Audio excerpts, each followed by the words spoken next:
So I made this short presentation, and the chapter 1 of the book, Violin Making as It Was and Is, by Ed Heron Allen in 1884, provides a detailed review of how the violin evolved into its current form.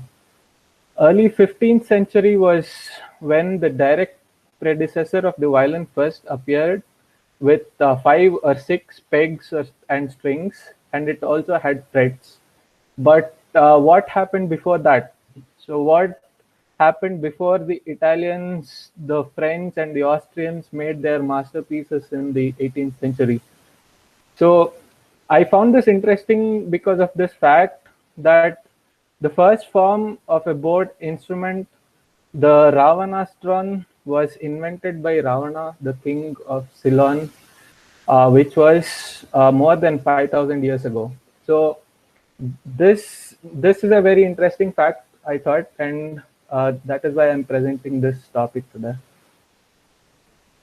So I made a little diagram to give an overview of how the ancestor of the violin traveled from Ceylon to other places and ended up in Europe. So it started in present-day Sri Lanka, which was called Ceylon back then. It traveled to India. It still exists as an instrument called the omerti, and you can find it in remote villages. It went to China through trade routes. It was called the urhin there. There was no evidence of any other instrument of that sort in China before the urhin, so we know that it came to China from India. So the other route from India goes through the Arabic area and to the Turkish regions. That was another derivative of the Ravanastron. And then from the Arabia, it went to Northern Africa, and through the Mediterranean, it went to southern Spain. And from there, we see the travel through Europe. So there were a lot of challenges of tracing this ancestry back to its actual origins. These are some of the challenges. The ancestry of wooden instruments until the 16th and 17th century was traced exclusively through pictures and sculptures, since these are delicate instruments and cannot be preserved in tombs like metal instruments. The existence of a bow is proof enough to show the existence of bowed instruments, but this adds complexity of tracing back the origin of the instrument itself if the bow was not preserved. And the task of finding reliable sources becomes non-trivial and difficult when pictures and sculptures were updated or renovated in churches, and when the updated drawings, they were not honest to the original works, and they were updated in an entirely different manner. So one such example was the figures that were found on the Peterborough Cathedral. The original drawings were dated to 1194, but the updates gave a very wrong idea that they already had a bowed instrument with all the F holes accurately mimicking a violin ancestor. Another very wrong update was the original medal of Amelius and Scribonius families had lyres, as you can see in the first figure, and it was dated to 204 BC, but it was updated erroneously by Valeriano in 1568, as you can see in the second picture. So such kinds of erroneous updates or illustrations, such as a Greek god Orpheus, he was playing while to the wild beasts in one of the drawings in 1708, and the depiction of Apollo, another fictional character, he was playing the viol in the Vatican. So the inaccuracy of artistic works or their subsequent updates have led to many misleading theories about the origin of the viols. For example, even the Bible translations led people to believe that Israelites had knowledge of the viol, while the accepted Hebrew translation pointed that the instruments were actually harps and plucked instruments and not bowed instruments. Uh, the knowledge of bowed instruments for the Greeks and Romans cannot be proved, which brings us back to the Ravanastron and how the Oriental civilizations were actually the first ones to use the bowed instruments.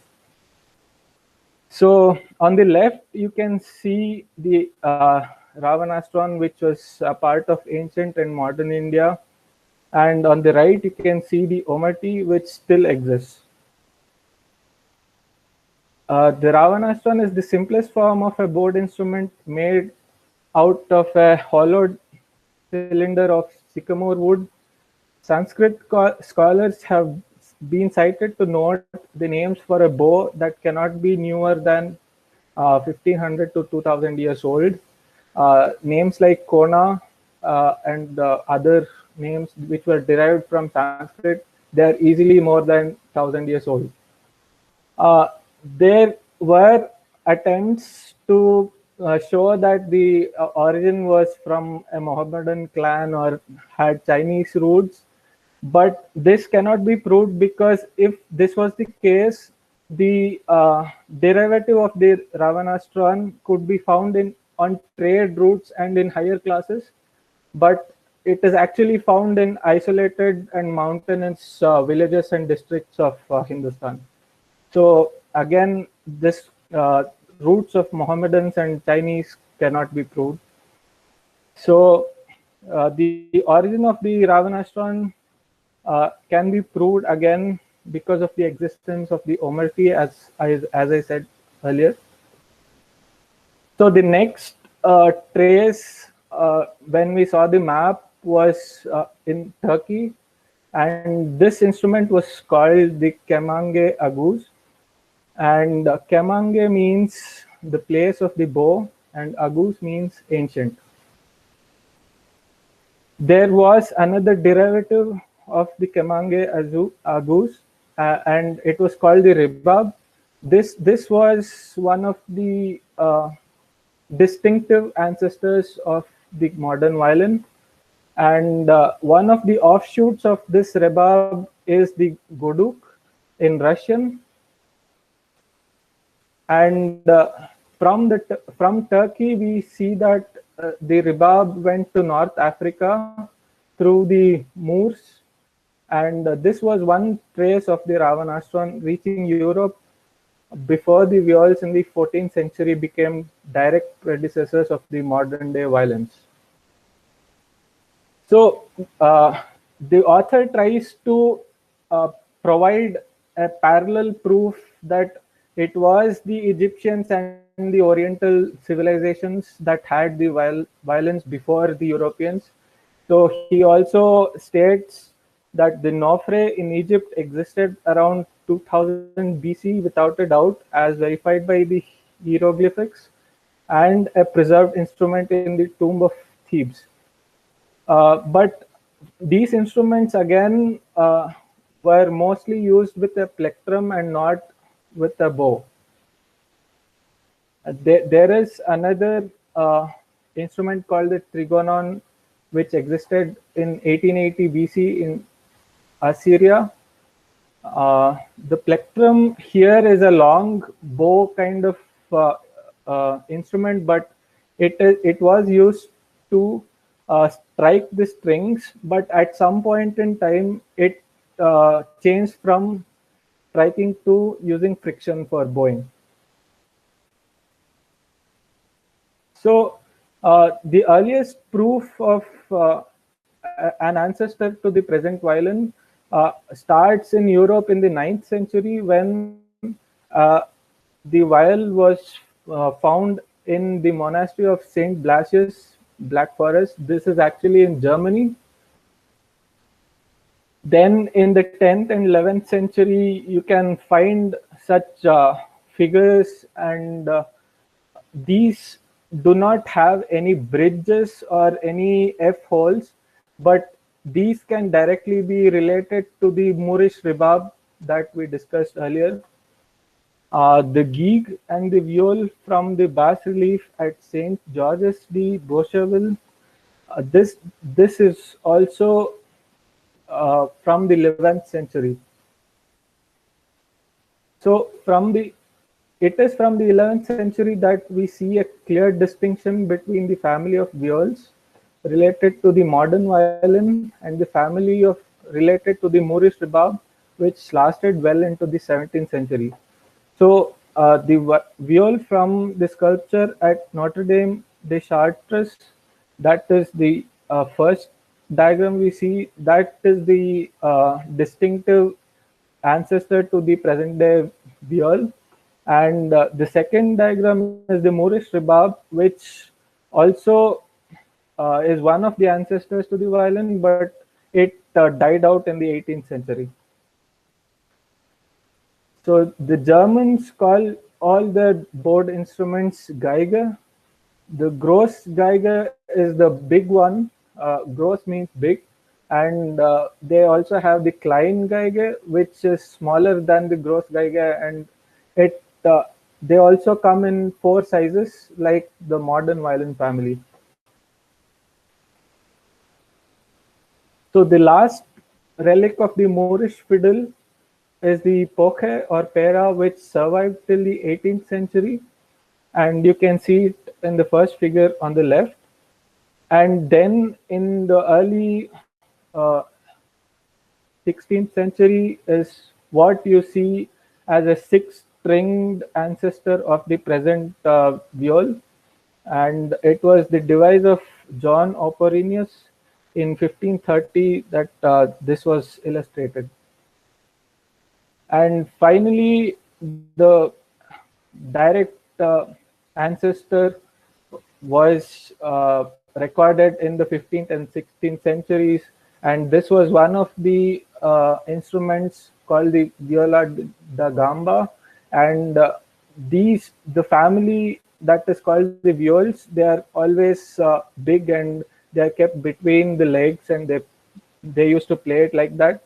And they always had 5 or 6 strings, and they also had frets. So these were like the immediate ancestors to what the Italians and the other Europeans built as the modern violin in the 17th and 18th century. And this is how it evolved. So just an interesting note at the end.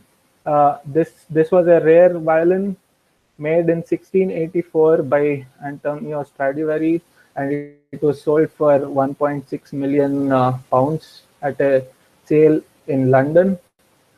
And this is the third highest price that it was ever sold. So you can also find a link to the article here. So thanks a lot. I hope you found it interesting.